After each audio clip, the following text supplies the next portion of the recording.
நாம் வீட்டிலேயே பட்டர் நான், கார்லிக் நான் செய்வதற்கு 2 கப் மைதா மாவு, அதனுடன் 1 ஸ்பூன் தயிர், அரை spoon baking soda, 1 spoon baking powder, 1 spoon ஜீனி, தேவையான அளவு உப்பு, 2 ஸ்பூன் எண்ணெய் விட்டு சப்பாத்தி மாவு பதம் பிசைய வேண்டும். நாம் ஈஸ்ட் வைத்தும் செய்யலாம், நாம் பேக்கிங் பவுடர் வைத்தும் செய்யலாம்.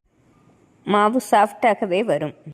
மாவை நன்றாக பிசைந்து மேலே எண்ணெய் தடவி 2 மணி நேரம் ஊற வைக்க வேண்டும். பின் அதை உருண்டைகளாக போட்டு நான் செய்வதற்கு தேய்த்து கொண்டு சப்பாத்திகள் காயவும் எண்ணெய் விட்டு போட்டு 2 நிமிடம் அடிப்பாகம் வேகவும் நாம் தோசை சட்டியுடன் அடுப்பில் நேரடியாக திருப்பி போட்டு 1 நிமிடம் கோல்டன் ப்ரௌன் கலர் வரும் வரை வேக வைத்து எடுக்க.